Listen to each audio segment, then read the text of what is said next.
예, 코로나19로 인해서 우리 삶에 큰 위기를 만나고 있습니다. 가정의 경제가 무너지고 있습니다. 사업터가 크게 흔들리고 있습니다.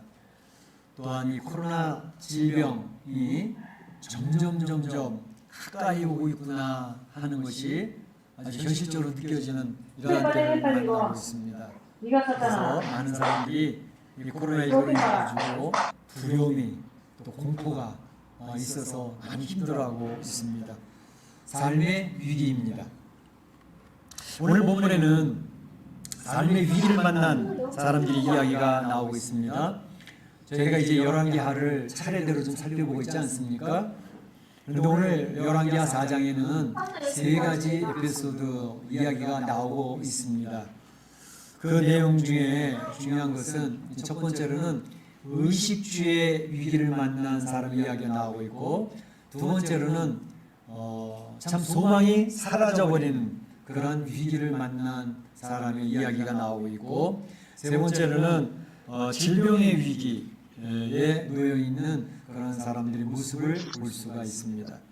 그래서 오늘 본문을 살펴보면서 이러한 삶의 위기를 만난 사람들에게 하나님께서 어떻게 역사하셨는지 그 역사를 살펴보면서 하나님의 은혜를 나누고자 하는 것입니다. 먼저 살펴볼 내용들은 선지자 제자의 가정에 위기가 찾아왔는데 그 내용을 살펴보겠고, 두 번째로는 소망이 사라지게 된 위기를 만난 여인이 소개되고 있습니다. 그걸 살펴보겠고, 세 번째로는 제자들이 만난 삶의 위기에 대해서 살펴보면서 오늘 이 내용을 전하고자 합니다. 먼저 선지자 제자의 가정에 닥친 위기가 1절부터 7절까지 나옵니다. 제가 다 읽지는 않았습니다. 그런데 여기 보게 되면 그 엘리사 선지자는 엘리야 선지자의 제자죠, 후계자죠. 그런데 이 엘리사 선지자는 엘리야 선지자가 힘을 기울였던 것처럼 제자 훈련의 사역에 집중했던 것을 볼 수가 있습니다. 자, 선지자 제자 훈련 학교가 세 군데가 있다고 말씀을 드렸는데 어디에 있었죠? 혹시 기억하시나요? 어디? 길갈, 또 베델, 그리고 여리고. 엘리야 선지자가 승천하기 직전에 왜 길갈을 갔고 왜 베델을 갔고 왜 여리고를 갔다 그랬습니까? 그곳에는 엘리야 선지자가 양육하고 있었던 제자들이 있는 제자 학교가 있는 곳이었거든요. 그래서 승천하기 전에 바로 길갈에 가서 제자들 만나서 인사를 나누고, 또 베델에 가서 인사를 나누고, 또 여리 가서 인사를 나누고, 그리고 이제 요단강까지 승천하는 그런 모습을 보이지 않았습니까? 그래서 이 엘리야 선지자는 이 제자 훈련생들에 대한 이런 애착이 있었던 것을 볼 수가 있습니다. 그런데 바로 그 제자학교 학생들 가운데서 한 아내가 찾아와서 엘리사에게 이야기를 합니다. 엘리사 선생님, 제 남편, 선지학교의 훈련생 제 남편이 죽었습니다 라고 이야기를 하는 거죠. 그 남편은 아마도 엘리사 선지자가 잘 알고 있었던 사람인 것 같아요. 성경에 보게 되면 엘리사 선생님 당신이 아는 것처럼 이 남편은 하나님을 경외하는 사람이었던 것을 아시잖아요 라고 이야기를 합니다. 그런데 이 남편이 그만 죽게 되어진 거예요. 한 가정에서 남편이 죽었다고 하는 말은 울타리가 무너졌다는 것을 의미합니다. 그것은 곧 가정의 경제가 바닥을 치게 됐다는 것을 의미하는 것이기도 합니다. 그러니까 남편을 통해서 가정의 살림이 경제가 이루어져 가는데 남편이 죽었으니 여기저기에서 돈을 빌릴 수밖에 없습니다. 먹고 살아야 되니까. 그래서 여기저기에서 급한 돈도 빌리고 사채도 빌리고 그러면서 했는데 이미 한계를 넘어가는 거예요. 그러니까 채권자들이 와서 아무래도 안 되겠다. 너에게 두 아들이 있지 않냐? 두 아들을 종으로 삼아야 되겠다 라고 하는 경고장이 날라온 거죠. 이것은 율법에서 크게 벗어난 일은 아니었습니다. 빚을 갚지 못할 때에는 이렇게 노예로 가게 되어지는 그런 일들이 있어요. 물론 신연이 있어서 다 돌려주고 안신에서 돌려주고 한 그런 법이 보완이 되어져 있긴 하지만 율법에서 벗어난 얘기는 아니었죠. 그러니까 이 여인은 너무너무 답답한 거예요. 남편이 죽은 것도 너무 힘들어하는데 남편이 죽어서 경제가 바닥을 치고 구걸해서 먹고 살아야 되는 상황, 그리고 이제는 아들까지도 종으로 팔려가야 되는 그러한 상황. 제 남편이 세상을 위해서 일한 것이 아니라 하나님의 나라의 사역을 위해서 일하겠다고 헌신했던 사람 아닙니까? 그런데 이 가정이 이렇게 어려워졌습니다. 선생님, 어떻게 하면 좋겠습니까? 얼마나 안타깝습니까? 정말로 그 여인의 마음이 느껴지십니까? 너무너무 힘들어하는 그런 상황을 만나고 있습니다. 이때 하나님께서는 엘리사 선지자를 통해서 어떻게 그 해결책을 주셨는가 하는 내용이 나오고 있죠. 엘리사 선지자가 묻습니다. 그래, 네가 가진 게 무엇이 있냐? 그랬더니 저희 집에는 기름 한 그릇밖에 없습니다. 아, 그렇구나. 그러면 너는 이제 주변 이웃들이 가서 그 그릇을 빌려와라. 그릇을 빌려오는데 좀 빌리지 말고 많이 빌려와라. 그리고 집에 들어가서 문을 닫고 네가 가지고 있는 그 기름 한 그릇을 그 그릇에 부어라. 부어서 이제 붓게 되어지면 하나님의 역사가 나타날 것이다. 이렇게 얘기를 했어요. 이 여인은 엘리사 선지자의 말을 듣고 그것을 마음에 믿었습니다. 그리고 행동으로 옮깁니다. 주변 사람들이 와서 그릇을 빌려왔습니다. 그리고 문을 닫고 아들들과 함께 기름을 붓기 시작을 합니다. 어떤 일이 벌어졌을까요? 기름을 부어도 이게 그릇을 옮겨놔도 계속 기름이 나오는 거예요. 놀라운 기적이 지금 이어지는 것이죠. 이제 엘리사 선지자는 이야기합니다. 그래, 그 기름 가지고 가서 팔아서 네가 진 빚을 갚고, 그리고 내 아들이 종으로 팔려가는 것도 면하고, 그리고 또 남은 기름을 가지고 이제는 생활비에 쓸 수 있도록 해라. 놀라운 기적의 역사를 체험하게 됐습니다. 하나님의 역사는 우리의 삶에 직접적으로 관여되어지는 역사하는 믿음이 있는 줄로 믿으시기를 축원합니다. 하나님은 머릿속에 있는 성경에 갇혀 있는 관념의 하나님이 아니십니다. 여러분의 삶에 직접 관여하셔서 문제 해결자가 되시는 하나님 것을 볼 수 있습니다. 특별히 기적을 체험케 하시는 하나님 것을 우리는 볼 수 있습니다. 그런데 기적이 체험되어지는데 원리가 있습니다. 성경에 보게 되면 원리가 분명히 나와 있어요. 기적들이 많이 나와 있죠, 성경에는. 그런데 그 기적이 일어나는 원리는 첫 번째, 하나님의 말씀이 먼저 있었습니다. 하나님 말씀이 없는데 기적이 일어나진 않습니다. 하나님의 말씀을 들을 줄 알아야 되고, 두 번째, 말씀이 있었을 때 그 말씀을 믿는 믿음이 생겨야 됩니다. 믿음이 생겼다고 하는 것은 어떻게 증명되느냐? 순종함으로 증명이 됩니다. 순종하고 행함을 통해서 일을 하기 시작하면 하나님이 말씀하신 대로 역사가 일어나는 줄로 믿습니다. 그래서 기적이 체험되는 것입니다. 갈릴리 바다에서 베드로가 물 위를 걷게 되는 기적을 체험했습니다. 어떻게? 예수님이 걸어오라는 오라는 예수님의 말씀이 있었습니다. 그 말씀이 없는데 난 갈 수 있을 거야. 예수님이 해주시겠지? 걸어가면 안 됩니다. 물에 빠져 죽습니다. 예수님이 오라는 말씀을 듣고 그 말씀에 따라 믿음을 갖고 물 위로 걸어가는 행함, 순종을 통해서 우리를 걷게 된 역사가 있었습니다. 여리고성이 무너지는 기적의 역사가 설명되어 있습니다. 여리고성이 무너진 기적이 어떻게 이루어졌습니까? 하나님의 말씀이 있었습니다. 하나님 말씀을 듣고 그 백성이, 그 리더들이 믿고 그것을 성도들에게 이야기하면서 성도 그 공동체가 그것을 받아들였습니다. 그리고 그 믿음을 가지고 행동으로 옮겼습니다. 여리고성을 매일같이 한 번씩 돕니다. 6일째 6번 돕니다. 그리고 무너지라는 소리와 함께 함성과 함께 여리고성이 무너지는 기적을 체험합니다. 성경의 모든 기적의 원리는 첫째, 하나님의 말씀이 있었다는 것입니다. 말씀이 없는데 자기 신념에 빠져가지고 나 독약 먹어도 주님이 살려주실 것 같아. 대단한 믿음 같죠? 어리석은 것이고 잘못된 신앙입니다. 그리고 그 믿음을 갖게 되었을 때 그 믿음이 어떻게 행함으로 옮겨지는 순종으로 믿음이 있다는 것이 증명이 되어지면 그러면 하나님의 말씀하신 대로 열매가 이루어지게 되는 것입니다. 바로 이것이 성경에서 이야기하는 기적의 원리인 것입니다. 그러니까 성경에서 이야기했던 이런 기적들 우리 사랑하는 성도들이 체험하기를 원하는데 저는 지금도 우리나라 성도들이 체험하고 있다고 보고 있어요. 왜냐하면 성도들이 성경을 얼마나 열심히 읽는지 몰라요. 특히 젊은 부부들이 성경을 열심히 읽고 있어요. 그 성경 읽고 묵상을 합니다. 하루에 한 5장씩 묵상을 하고 읽고 그것을 또 큐티로 나누어서 자기 그 그룹 속에다 큐티 또 올리고 그러면서 말씀 묵상 속으로 계속 들어가는 것을 볼 수 있어요. 맨 처음에 성경 읽을 때는 제가 무협지처럼 읽으라 그랬어요. 빨리 읽어야 돼, 빨리. 창세기부터 요한계시록까지 빨리 몇 번 읽어내는 것이 굉장히 필요합니다. 왜냐하면 띄엄띄엄 읽으면 앞에 있는 건 어저께 읽어 다 잊어버려요.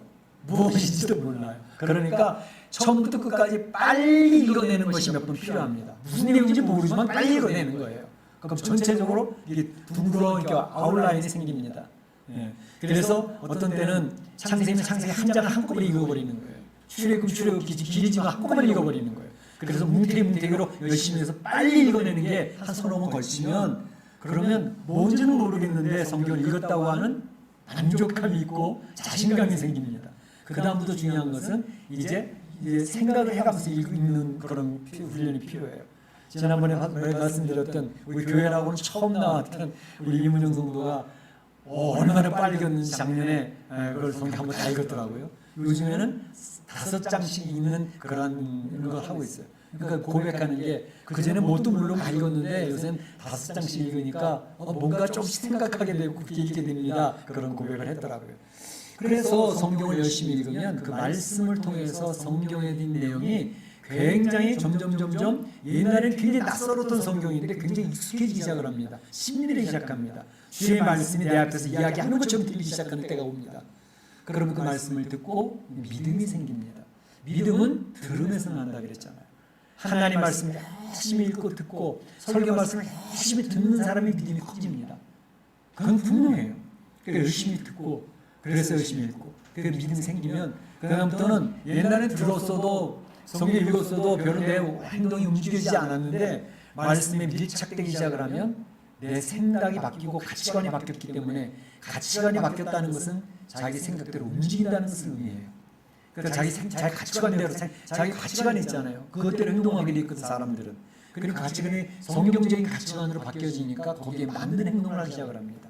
그러면서 행동이 바뀌어지니까 삶의 모습이 바뀌기 시작을 하고 대하는 사람들이 보는 눈이 바뀌어지기 시작을 하고 다른 사람들이 신뢰하기 시작을 하고 그 신뢰하는 사람들을 통해서 하나님의 베네핏이 들어오기 시작을 하고 그러면서 문제들이 풀려지기 시작을 하고 그러면서 사회 속에서 내가 적응해 나가고 하나님의 일이 이루어지는 것을 체험하기 시작을 합니다. 이건 일반적인 방법이고 특별한 방법 속에서 하나님께서 또 위로하시고 격려하시고 기도해서 눈물을 흘리며 기도했던 것을 들어오시는 대한 역사들도 순간순간 체험하는 일들이 생기게 되는 것입니다. 그래서 신앙은 놀라운 것입니다. 이런 기적을 체험하시기를 축원합니다. 그런데 오늘 이 여인에게 한 가지 부족했던 것은 이제 기름을 붓는데 아들아 그릇 좀 빨리 가져와. 그랬더니 어머니 이 그릇이 다 떨어졌어요. 그래서 중재가 떨어졌어요 하는 말 순간에 끝나버렸거든요. 그래서 보면 한 이 여인이 조금 더 그릇을 더 빌려왔으면 엘리사 선지자가 뭐라 했어요? 조금만 빌리지 말고 많이 빌려와라 그랬거든. 그러니까 빌릴 수 있는 만큼 더 많이 빌렸다라면 더 풍족하게 되지 않았을까 그런 생각을 해보겠습니다. 하늘에서는 소낙비가 쏟아질 때 소낙비가 쏟아지는 데에 그 물을 받는 사람들은 그릇을 어떻게 준비하느냐에 따라서 물 받는 양이 달라집니다. 조그만 밥그릇 같은 거 준비하면 아무리 소낙비가 쏟아져도 밥그릇 위에밖에 안 찍어집니다.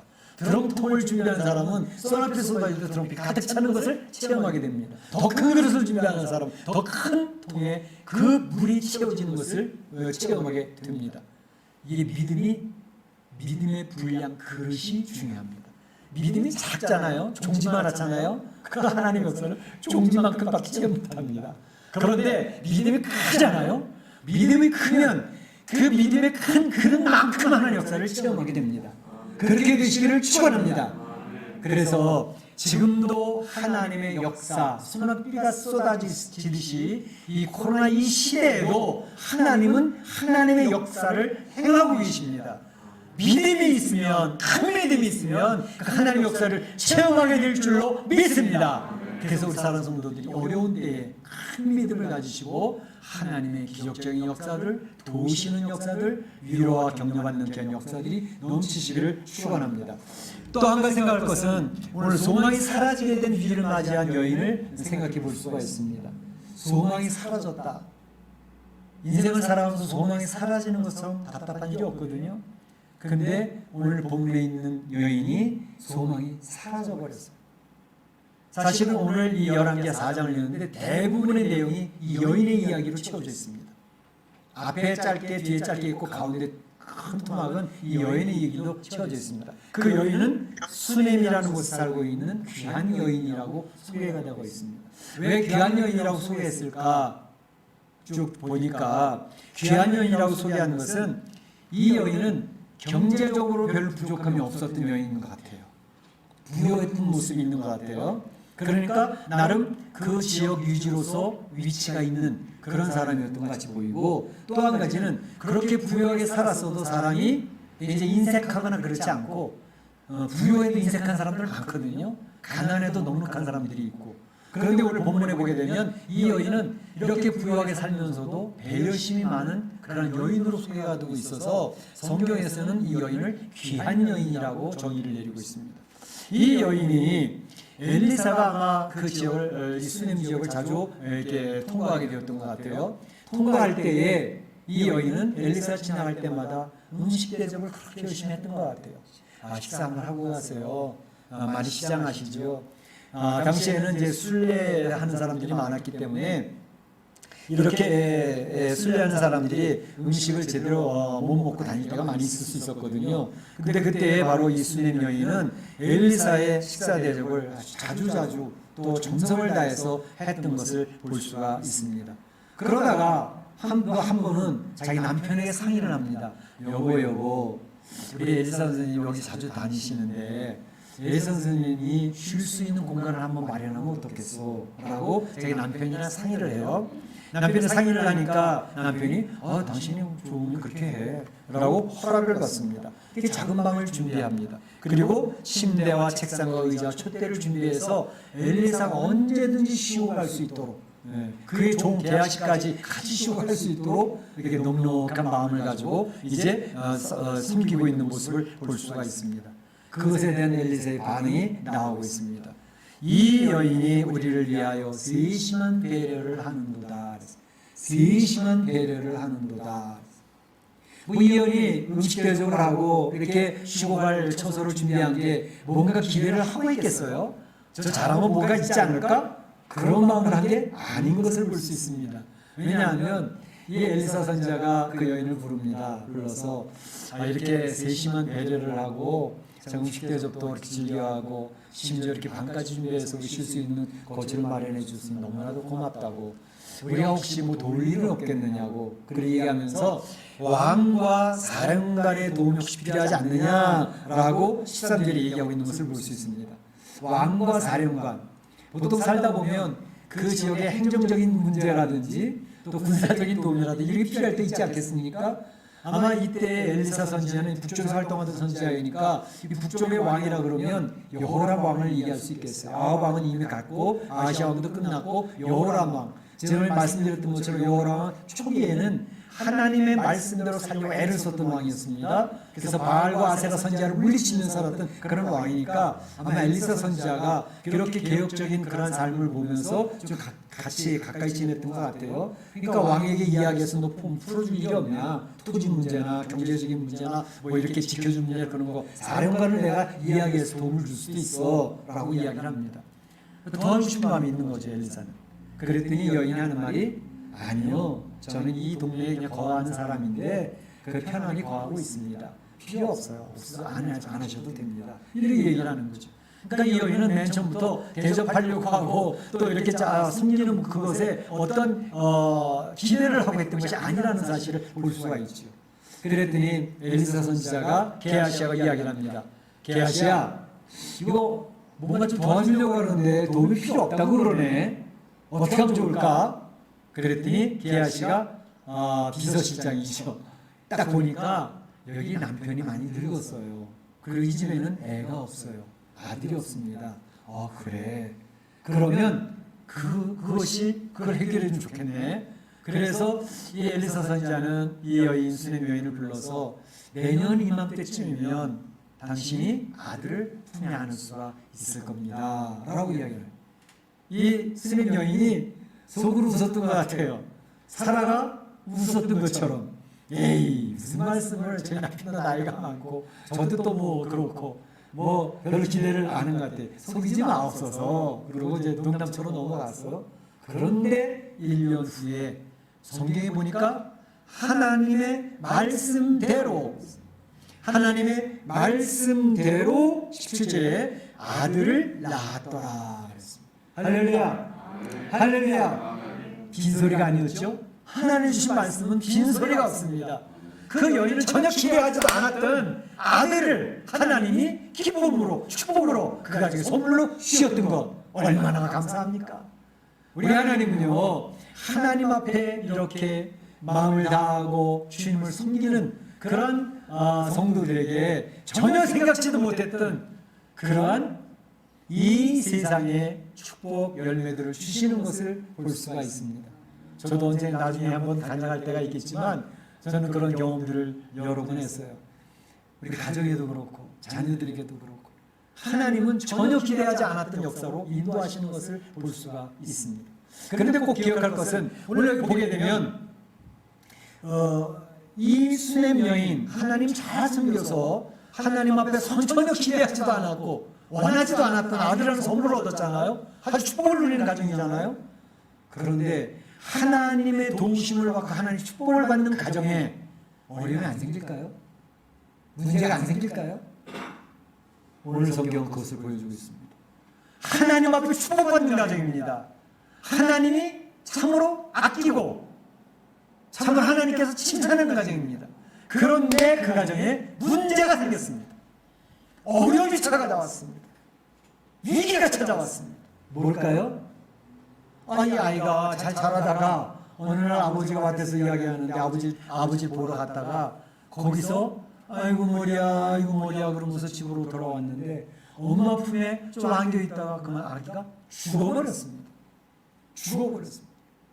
어떤 분은 목자 에이 나중에 살아난 거 보니까 그냥 뭐 잠깐 기절했었겠지, 뭐 현기증이 났든지 뭐 뇌일혈처럼 그냥 너무너무 뜨거운 데 있었다가 좀 뭐 힘이 들어서 그랬던 거 아닌가? 아니요. 성경은 분명하게 이야기를 하고 있습니다. 무릎에 앉아 있다가 죽은지라 20절에 나와 있죠. 죽었다라고 성경이 이야기하는데 이게 거짓말이겠느냐고요. 죽은 것이었습니다. 뿐만 아니라 32절에도 아이가 죽었는데 자기의 침상에 눕혀 있는지라 이렇게 죽었다는 사실을 성경은 두 번이나 확실하게 선포하고 있습니다. 죽었던 것입니다. 그런데 이 아이가 죽으니 이 여인에게는 늦지막히 얻은 늦둥이 아들, 얼마나 소중한 아들이었습니까? 그에게 모든 소망이 걸어지는 아들 아닙니까? 많은 부모들이요, 이 세상에서 힘들어도 멕시코의 거친 광야의 삶을 살면서도 성도들이 견뎌내는 것은 자녀들에 대한 소망이 있기 때문에 견뎌내는 것들이에요.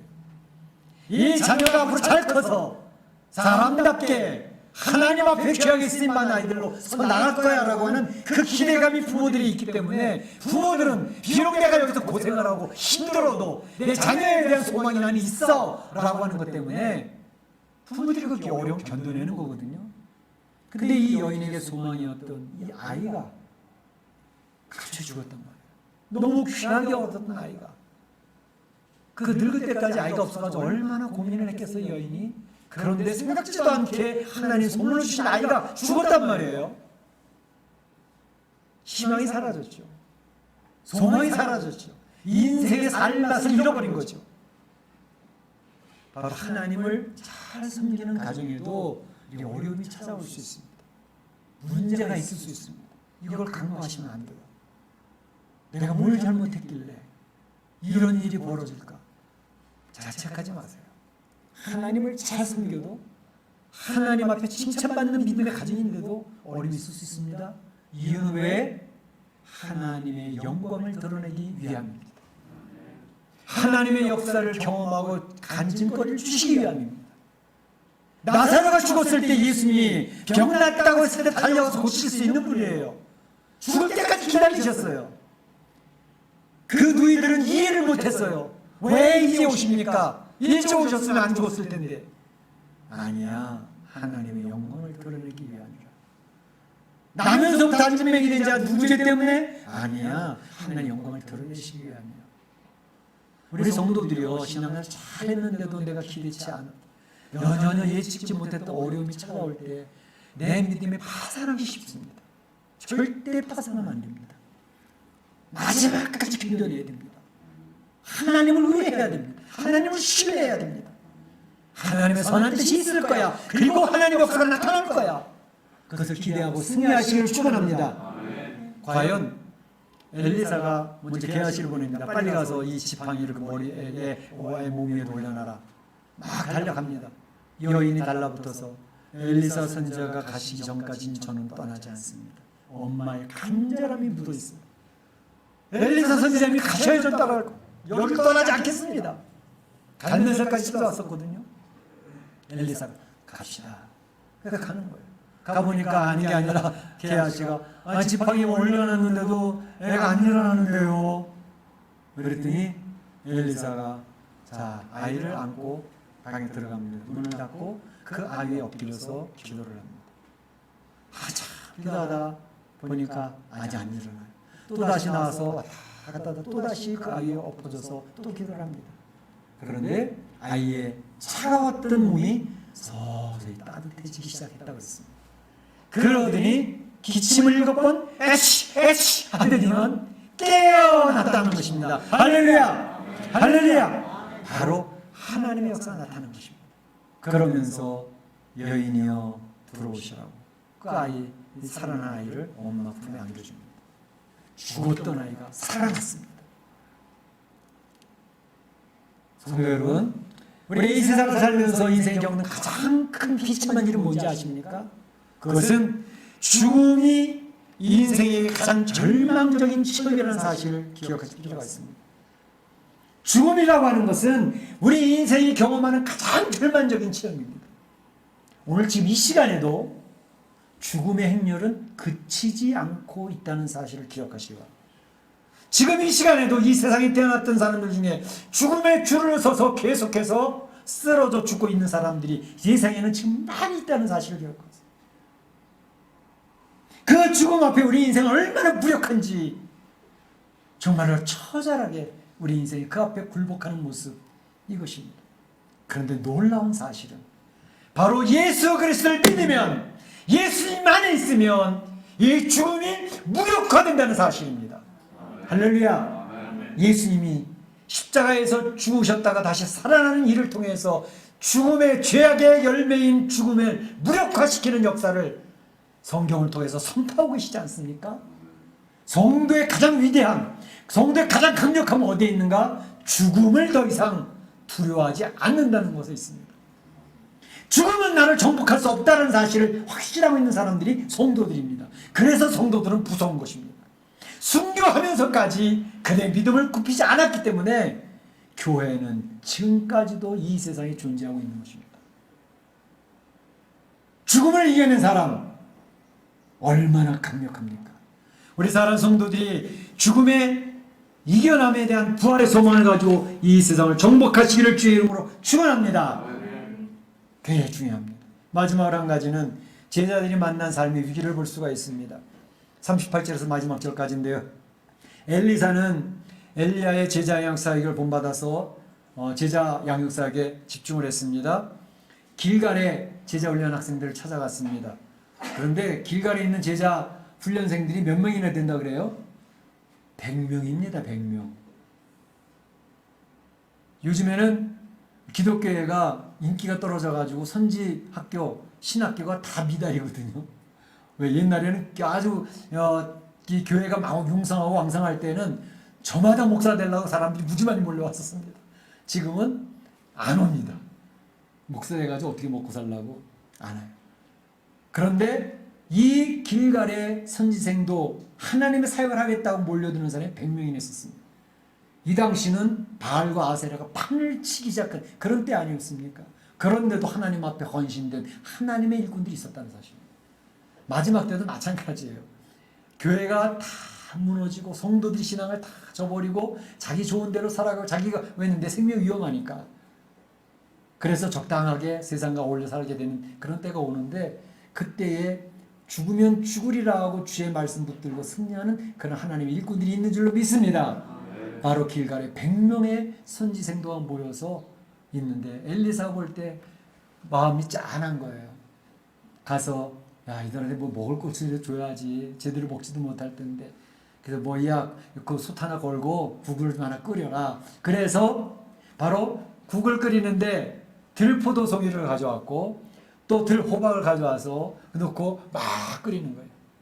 옛날에 멸치 한 서너 개 올려놓고 끓여서 식구들이 나눠 먹던 굉장히 어려웠던 우리나라 시대가 있었죠. 서로 멸치 하나씩 골라 먹겠다고 그런 것처럼 이 시대에도 건더기 하나 더 얹어 먹으려고 멀건 국을 끓여가지고 서로 나눠 먹으려고. 그런데 이게 웬일입니까? 국을 끓여가지고 먹으려고 그러는데 선지생들이 외치는 거예요. 소리쳐 이르되 죽음의 독이 있나이다. 그래서 죽음의 독이 있나이다. 이거 먹으면 죽습니다. 죽음의 냄새가 막 나는 모양이죠. 얼마나 당황하고 얼마나 놀랐으면 죽음의 독이 있나이다 그러면서 소리쳐 외쳐 일렀다 그랬습니다. 그러니까 죽음이라고 하는 것이 사람을 얼마나 공포스럽게 하는지 모릅니다. 지금 코로나19가 왜 두렵습니까? 코로나19에 걸려서 죽는 경우들이 생기니까 두려운 겁니다. 그 공포가 그 두려움이 죽음에 대한 두려움이 우리를 참 위축시키고 있는 것이죠. 이 제자들도 두려워가지고 죽음의 독이 있습니다. 엘리사 선녀가 아 그래?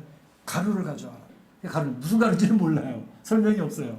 그런데 그 가루에 특별한 효능이 있었던 것은 아닌 거예요. 하나님의 역사가 이 가루를 도구로 사용하신 것 뿐입니다. 하나님이 사용하시면 독이 해독이 되어진 거죠. 그걸 먹을 수 있었어요.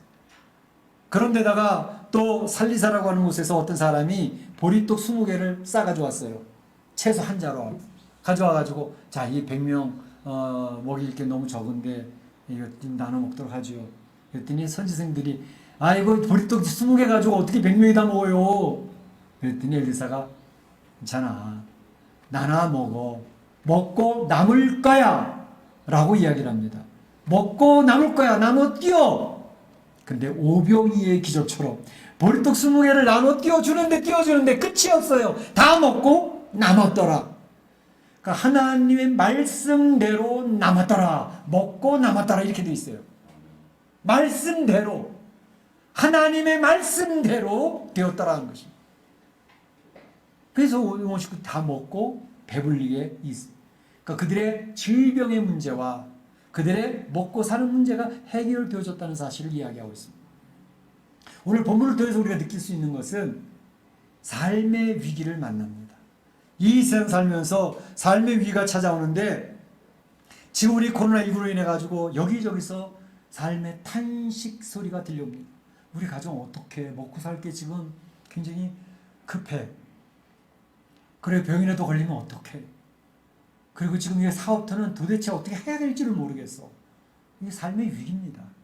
삶의 위기인데 하나님 안에서는 해결될 수 있을 줄로 믿습니다. 오늘 보여주는 세 가지 내용이 첫째, 선지생도 아내의 경제적인 문제가 있지 않았습니까? 아들들이 종으로 끌려갈 판에 놓여 있습니다. 경제 위기입니다. 의식주의 문제입니다. 하나님이 해결해 주셨습니다. 또 질병의 두려움과 공포가 있습니다. 야, 죽음의 독이다. 죽을지도 몰라. 얼마나 무서웠을까요? 그런데 하나님이 해결해 주시고 죽음조차도 살려내시는 부활의 역사를 보여주시고 소망을 잃어버린 여인에게 그 소망을 다시 회복시켜 주시는 하나님의 역사가 나타나서 여러분들이 오늘 소개를 하고 있습니다. 사랑하는 성도 여러분, 우리는 참 이렇게 1년, 2년 동안 전염병 때문에 고생하는 이런 때를 만나본 적이 없습니다. 모두가 위축되어져 있습니다. 두려워 떨고 있습니다. 공포에 사로잡혀 있습니다. 그래서 경제적으로도 어렵고 질병으로도 그렇고 의식주의 문제가 있습니다. 이 모든 삶의 위기 하나님이 해결할 수 있다고 말씀하십니다. 아멘. 할렐루야. 아멘. 그 하나님을 경험하시길 바랍니다. 사랑하는 성도 여러분, 오늘 본문에서 얘기하는 우리에게 믿음을 가져라. 하나님의 말씀을 읽으면서 그 말씀 속에서 주의 음성을 듣고 그 음성을 믿을 수 있기를 바란다. 그리고 그 믿은 것을 행동으로 옮기길 바란다. 순종하기를 바란다. 그러면 너희 가정도 기적을 체험하게 될 거야 라고 말씀하십니다. 이러한 은혜를 누리실 수 있기를 주님의 이름으로 축원합니다. 축복합니다. 네, 다 같이 기도하겠습니다. 오늘 주신 말씀을 기억을 하시고 참으로 우리가 삶의 위기를 만나고 있습니다. 어찌할 바를 모릅니다. 이때 하나님께서 도우시는 귀한 역사를 체험할 수 있기를 바랍니다. 기도합니다. 사랑의 하나님 감사합니다. 주님께서 우리 코로나19로 인해서 삶의 위기가 찾아왔습니다. 질병의 위기로 두려움과 공포가 있습니다. 죽음에 대한 하나님 무서움이 있습니다. 아버지 하나님, 우리 사랑하는 성도들이 이러한 공포 속에서 이겨낼 수 있도록 인도하여 주시고 이 코로나19의 두려움을 이겨낼 수 있도록 도와주시기를 원합니다. 하나님, 이 코로나19 전염병으로 1년 2년이 이렇게 막히면서 경제적인 어려움이 있습니다. 답답함이 있습니다. 아버지 하나님, 어린아이가 죽는 이 죽음의 이런 두려움, 이제 하나님 그 속에서 하나님을 살려내시는 부활의 역사를 볼 수 있었습니다. 우리 사랑하는 성도들이 하나님 아버지 안에서 이러한 모든 삶의 위기를 해결받을 수 있다라고 하는 믿음을 갖게 하여 주시고 그 믿음에 따라 행동하게 하시고 순종하여 하나님의 기적과 역사를 체험케 하여 주시옵소서. 하나님이 도와 주시옵소서. 예수님의 이름으로 기도하옵나이다. 아멘.